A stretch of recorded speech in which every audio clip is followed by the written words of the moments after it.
Lo dijo en la primera hora. Continuamos con el programa del día de hoy, 8 de la mañana con 10 minutos. Gracias a nuestra audiencia que como cada jornada nos escucha a través de nuestras frecuencias en señal abierta en 18 de las 24 provincias del país. Por la internet visitando www.sonorama.com.es. Estamos transmitiendo digitalmente a través de nuestra fanpage de Facebook que se llama Radio Sonorama, nuestro canal de YouTube que se llama Sonorama TV. Agradezco la gentileza de Andrea Montalvo, secretaria de Educación Superior, Ciencia, Tecnología e Innovación, que justamente se conecta con nosotros y acepta esta entrevista. Doctora Montalvo, bienvenida. Le saludamos Belkis Sánchez y quien le habla Fabricio Vela. Buenos días, ¿cómo le va? Buenos días, Belkis. Buenos días, Fabricio, y un cordial saludo a los ecuatorianos.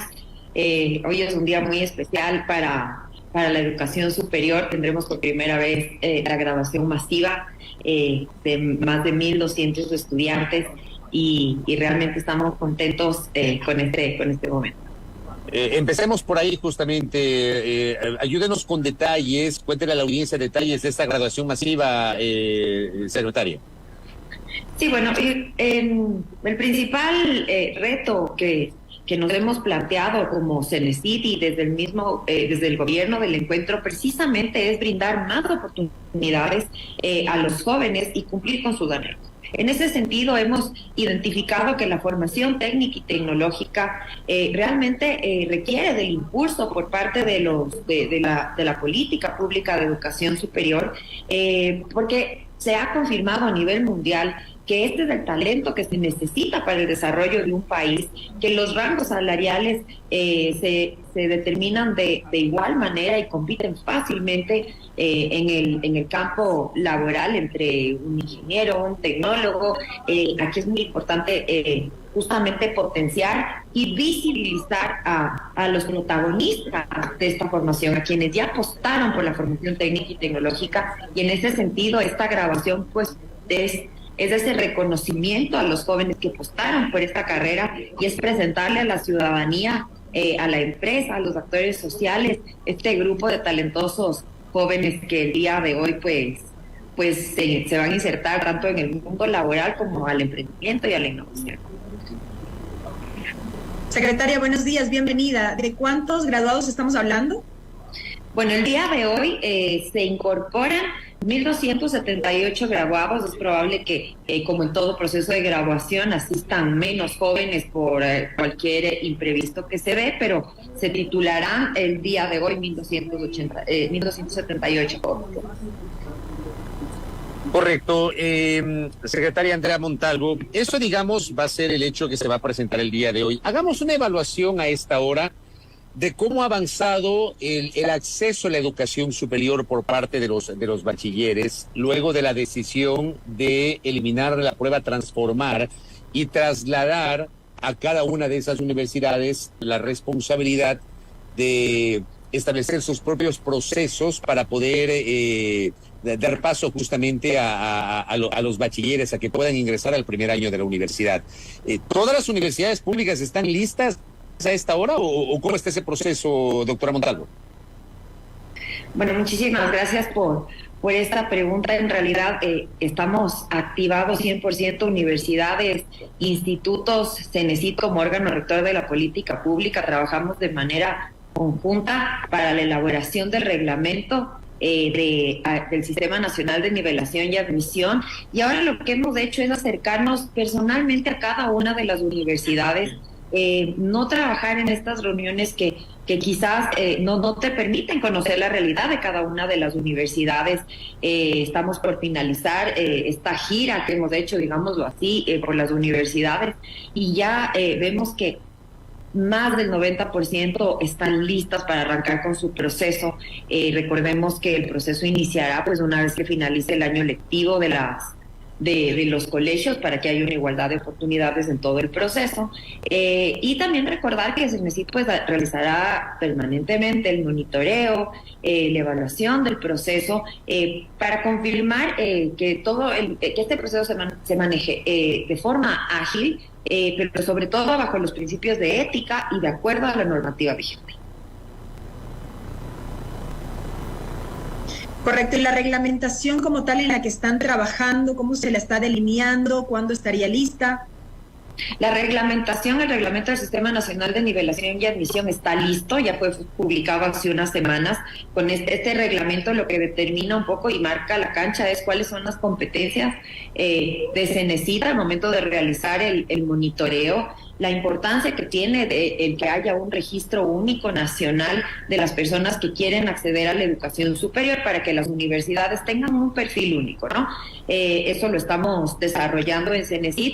Y por otro lado, pues, ¿cuáles son esos requisitos mínimos que las universidades deben considerar al momento de realizar un proceso de acceso? Es decir, priorizar a personas en situación de extrema pobreza, de personas que estuvieron que fueron grupos tradicionalmente excluidos, y que haya una evaluación.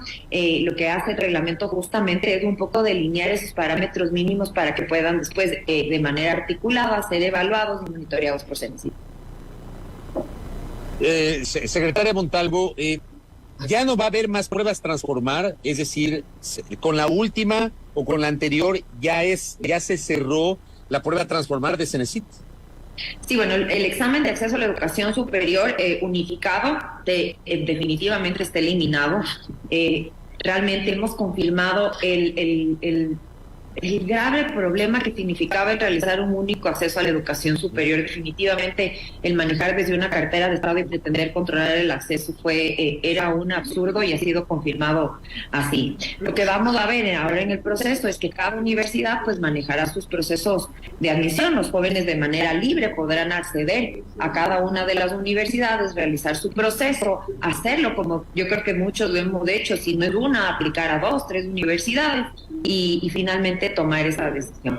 Y por otro lado, pues recordemos que al ser CENESID el órgano rector de la política pública y órgano rector de los institutos públicos del país, pues habrá un proceso unificado de acceso para la educación técnica y tecnológica pública de nuestro país.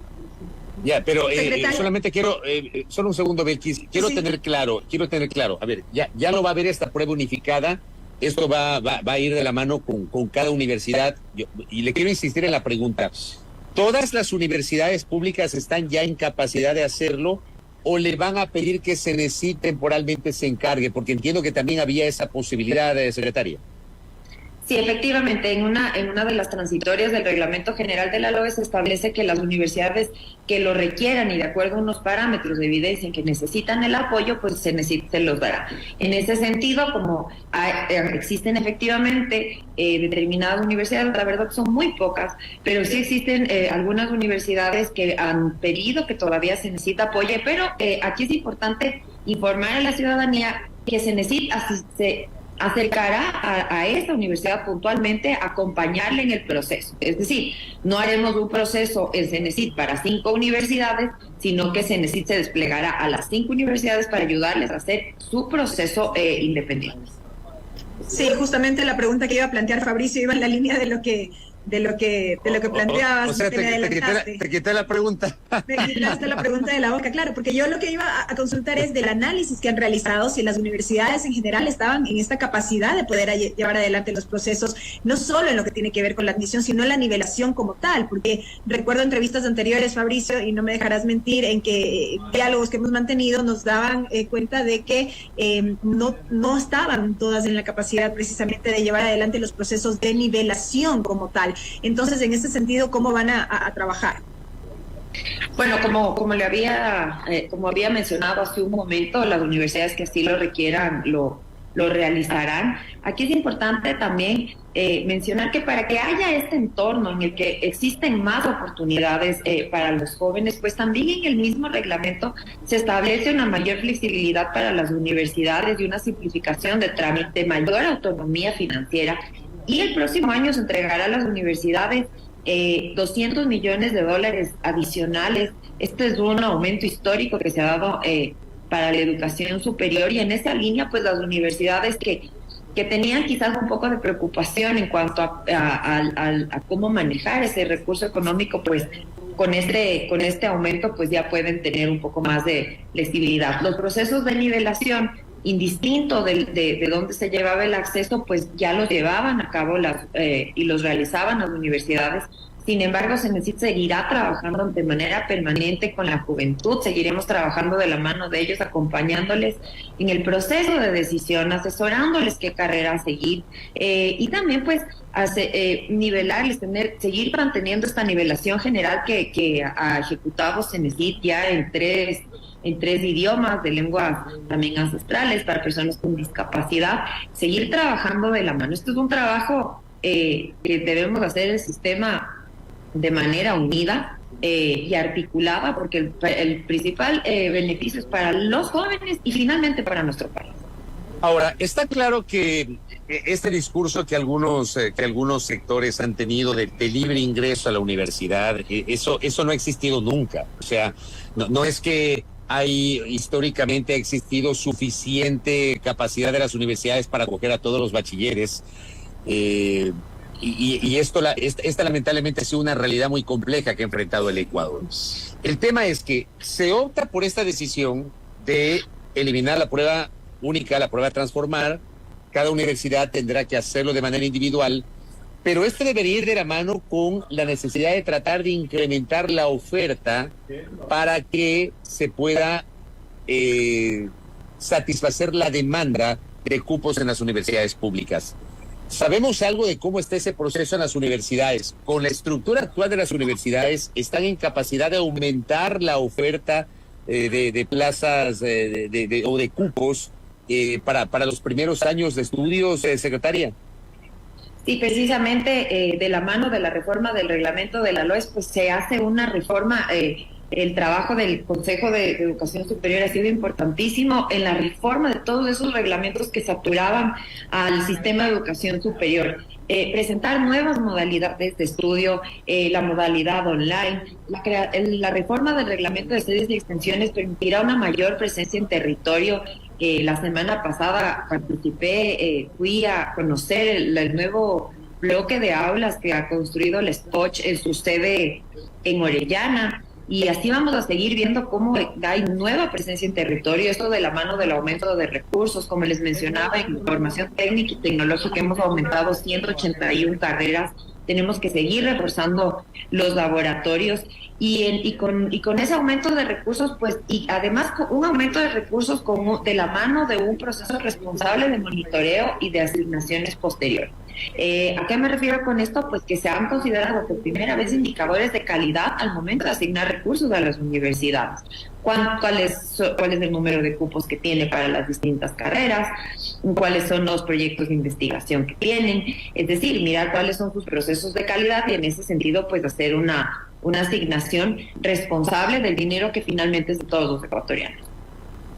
Secretaria Montalvo, aprovechar estos minutos también para conocer respecto de este nuevo proceso de postulación con más de 9,000 cupos, entiendo, en carreras de alto impacto productivo. ¿A qué hace referencia? ¿Cuáles son los cupos en total? Este proceso que impulsa ahora mismo CENESID. Bueno, lo que hicimos en este último periodo fue... hemos trabajado en varias acciones. Una de ellas es el otorgar y el abrir una línea de becas y ayudas económicas, 100% de cobertura en este país. Fueron 13.7 millones de dólares que se destinaron para este fin durante el 2022 y para el 2023 se asignaron cerca de 20 millones de dólares. Esto se enfocaba mucho en carreras técnicas y tecnológicas, ayudas económicas para personas que también están estudiando una carrera técnica y tecnológica y requieren pues quizás su manutención, insumos, conectividad, equipamiento tecnológico para poder cumplir con sus estudios. En esa línea, en las convocatorias justamente se establecen cuáles son los campos priorizados dentro del plan de desarrollo del país para que en el proceso de postulación pues nosotros demos prioridad a estas líneas. Por ejemplo, tenemos una línea en hidrocarburos de $1 millón que fue por primera vez, lo digo con mucha satisfacción, por primera vez devengada en su totalidad para continuar y actualizar los conocimientos en el área de hidrocarburos y aportar con esto al país.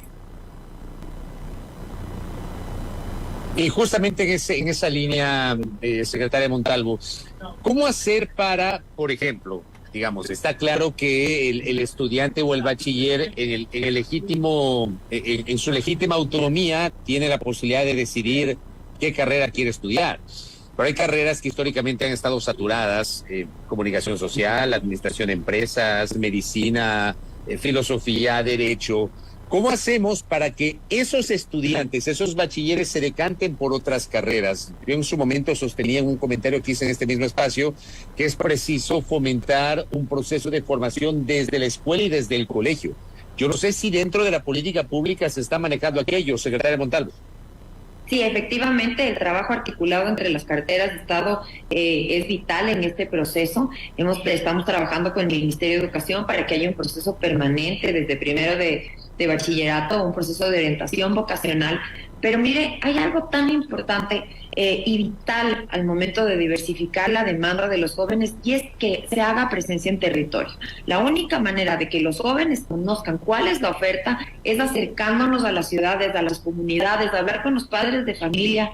Hemos hecho ferias donde los protagonistas y quienes promocionan, por ejemplo, las carreras técnicas y tecnológicas son los propios jóvenes que las están cursando, y el aumento de la demanda ha sido importante. Hay un gran trabajo todavía por hacer para que los jóvenes conozcan también los rangos salariales, dónde se pueden insertar. Muchas veces el desconocimiento ha hecho y los estereotipos que solo demanden 2 o 3 carreras, pensando que ese es la única forma de salir adelante, y nuestra labor desde el próximo año, y pondremos todo el empeño, el trabajo diario, es para asesorar a los jóvenes en su proceso de admisión a la educación superior, hacerles conocer cuáles son los campos de desarrollo en su territorio, en sus comunidades, y en esa línea, pues, entregar ese talento que tanto estamos necesitando. ¿Y qué pasa con los institutos técnicos superiores? Y le hago esta pregunta porque en el gobierno anterior, el gobierno del presidente Lenín Moreno, se había anunciado la creación de 40 y pico institutos técnicos superiores. Está claro que no se cumplió con esa meta. No sé si usted, cuando llegó a la Secretaría, se encontró con alguna planificación sobre la implementación de institutos técnicos superiores, secretaria. Bueno, quizás no le puedo escuchar la pregunta, tuve una falla de conexión. ¿Ahí me escucha? ¿Me escucha ahí? Sí. Sí, le preguntaba qué pasa con los institutos técnicos superiores en atención a que el gobierno anterior del presidente Moreno había anunciado la creación de 40 y pico institutos técnicos superiores.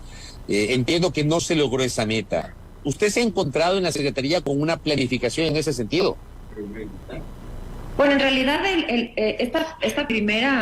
esta primera idea, digámoslo así, de fortalecer la formación técnica y tecnológica, fue construida quizás un poco de manera desordenada. Lo que encontramos fue, en primer lugar, que el Ecuador no conocía que existen 52 institutos públicos en el país.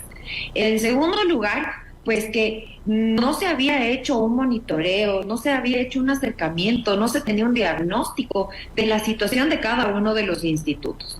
En los viajes que he realizado semanalmente, me dicen todo el tiempo, es la primera vez que asiste una autoridad y que nos visita una autoridad. Me pasó en Pelileo, me sucedió en Orellana, en la Joya de los Hachas.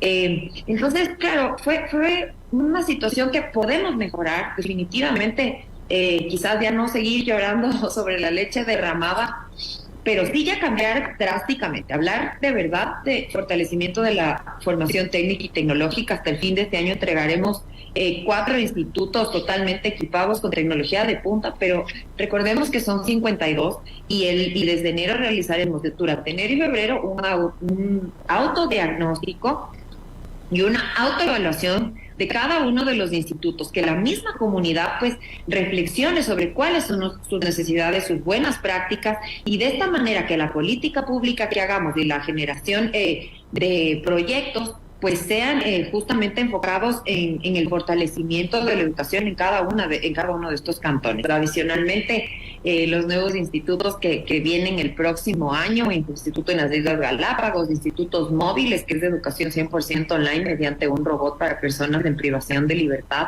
En fin, yo creo que cuando se trabaja con política pública que se genera en un escritorio, definitivamente no vamos a llegar a buenos resultados. La política pública debe ser fruto de una investigación, de un trabajo en territorio para poder avanzar.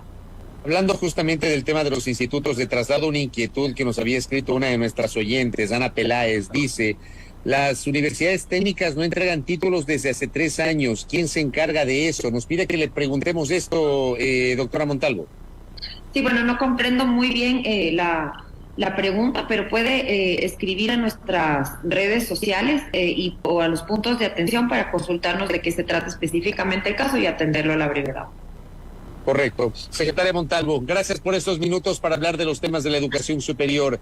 Le agradezco mucho. Sí, que tenga una buena mañana. Gracias. Igualmente. Chao, Elfi. Chao, Fabricio. Gracias, muy gentil. Andrea Montalvo, secretaria de Educación Superior, Ciencia, Tecnología e Innovación, conversando aquí a primera hora justamente sobre los temas vinculados a los procesos de admisión a las universidades públicas y también la creación de institutos tecnológicos.